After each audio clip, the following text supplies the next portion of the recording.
देखिए कौन कितना मजबूत है ये तो चुनाव में मालूम पड़ेगा। लोग बोलते थे कि ग्वालियर से अटल बिहारी वाजपेयी को कोई हरा नहीं सकता, वो भी आ रहे हैं। राहुल गांधी अभी अमेठी से आ रहे हैं और पूरा इतिहास गवाह है कि इंदिरा गांधी भी अपने कॉन्स्टिट्यूंसी से हार चुकी है। मानों का कांग्रेस पार्टी सिर्फ इस्तेमाल करती है और उसको छोड़ देती है। हमारी हालत अभी आजकल ऐसे बाजे वालों की हो गई, जो शादी में बाजा तो बहुत बजाते हैं लेकिन जब शादी का टाइम आता तो उनको मंडप के बाहर रखा जाता है। तो ये विचारधारा की लड़ाई है हमारी। नमस्कार, आप देख रहे हैं इंडिया फैक्ट न्यूज। जैसे कि आप जानते हैं कि महाराष्ट्र असेंबली चुनाव का माहौल गर्म है। इसी गर्म माहौल में आज हम नागपुर के जाने माने मुस्लिम नेता एमआईएम के वरिष्ठ नेता शकील साहब से मुलाकात करने उनके ऑफिस पहुंचे हैं।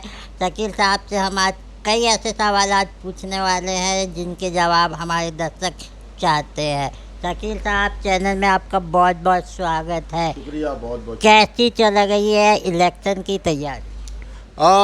एमआईएम नागपुर शहर में काफ़ी दिनों से मेहनत कर रही है अल्हम्दुलिल्लाह, और हमने पिछले चुनाव से सबक लेते हुए इस बार नागपुर शहर में संगठन के ऊपर, ऑर्गेनाइजेशन के ऊपर अच्छी मेहनत की है।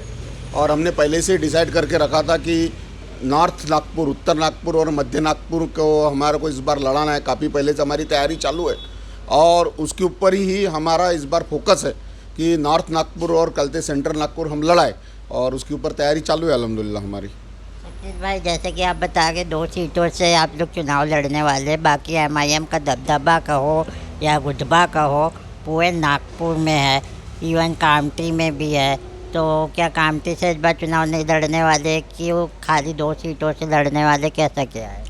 नहीं, एक्चुअली कैसा हो गया, पिछले चुनाव में कलते हमने 3 सीटें लड़ाए थे, लेकिन उसके बाद जो ऑर्गेनाइजेशन, लोकल ऑर्गेनाइजेशन, उनने बोले कि भाई अगर अपने को जो चुनाव अगर लड़ाना है तो कम सीटों पे लड़ाकर ज़्यादा से ज़्यादा अपन वोट ले, क्योंकि हमें जिस तरह एक्सपेक्टेशन था उसके हिसाब से उतने वोट पिछले बार नहीं मिले थे 5 साल पहले।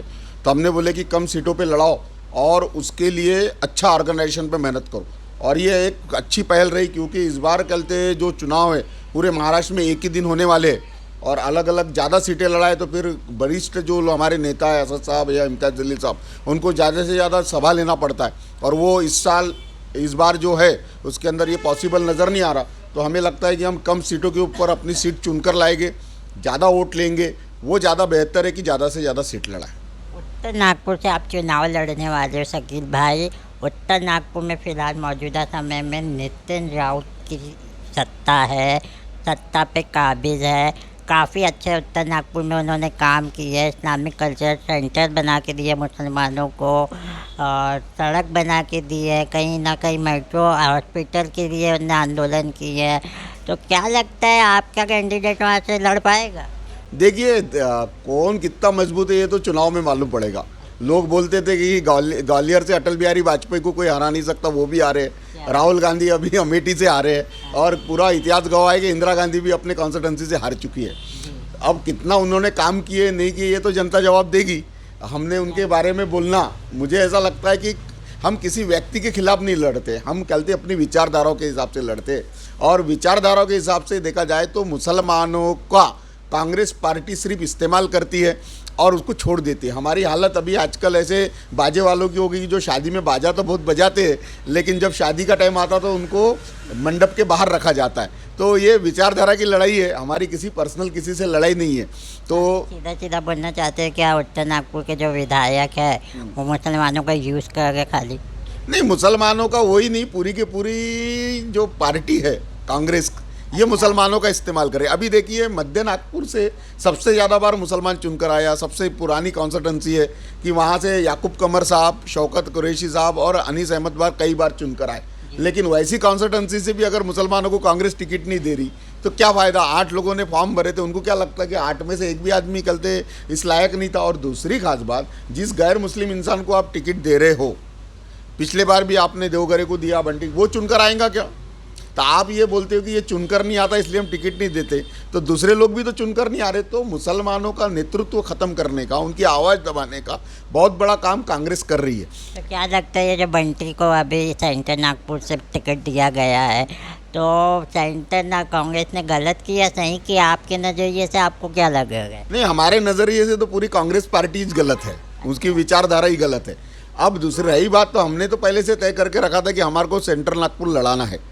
अब कांग्रेस के लोगों के पिछले में स्टेटमेंट आए थे कि अगर हमारे को टिकट दिए यहाँ पर तो आने वाली 12 कल से सीटों पे प्रभाव पड़ेगा, और नहीं दिए तो आने वाली 12 सीटों के ऊपर गलत प्रभाव पड़ेगा। तो अब कांग्रेस के जो कार्यकर्ता जो बहुत ज़्यादा मेहनत कर रहे हैं उसके ऊपर मद्देनजर उनने सोचना चाहिए कि उनने क्या डिसीजन लेना है। उनको चप्पल उठाने के लिए, दरी उठाने के लिए, कुर्सियाँ उठाने के लिए रहना है कि सत्ता में आना है, या जो पार्टी सत्ता देना चाहती है उसके साथ आना है। अब ये इनको फैसला करना है कि उनका ज़मीर जिंदा है। लेकिन कांग्रेस ने मध्य नागपुर की सीट मुसलमान को न देते ये बता दी कि कांग्रेस के जितने भी मुसलमान हैं सारे के सारे जो लीडर है कांग्रेस के कार्यकर्ता वो सारे के सारे निकम्मे हैं, ये उनने बता दी, ऐसा संदेश दिए। तो अब वो देखना है कि वो निकम्मे या अच्छे, इनको साबित करना है। आपकी ये जो 2 नागपुर की विधानसभा सीटें हैं इसमें कब तक कैंडिडेटों की नाम डिक्लेयर हो सकता है आपके अंदाजे से?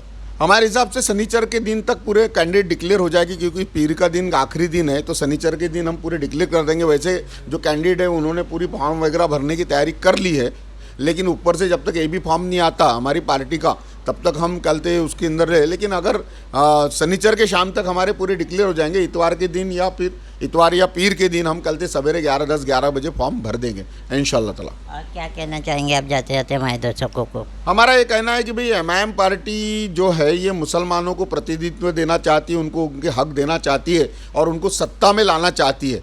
तो अभी अच्छा मौका है एमआईएम पार्टी को कहते, जब सारे पार्टियों ने मुसलमानों को उठाकर एक किनारे कर दिया, ऐसे टाइम पे सब एक हो जाओ, इत्तेहाद का कायम करो और एमआईएम के लोगों को चुन कर लाओ, ताकि आने वाली आपका मुस्तकबिल में आपके जो आने वाली पीढ़ी है उनको बहुत अच्छा हम प्लेटफॉर्म दे दें। हमारे बुजुर्गों ने जो गलती की वो गलती ना दोहराए और अब नया प्लेटफॉर्म लेके मुसलमानों को मजबूत करे, यही हम मैसेज देना चाहते हैं। तो ये थे हमारे साथ शकील पटेल साहब जो कि बहुत बेबाकी से अपने जवाब देते हैं। सीधा सीधा इन्होंने कांग्रेस पे आरोप लगाया कि ये मुसलमानों का इस्तेमाल करती है, पर देखना ये होगा कि 2024 के असेंबली चुनाव में मुसलमान किसका साथ देते हैं।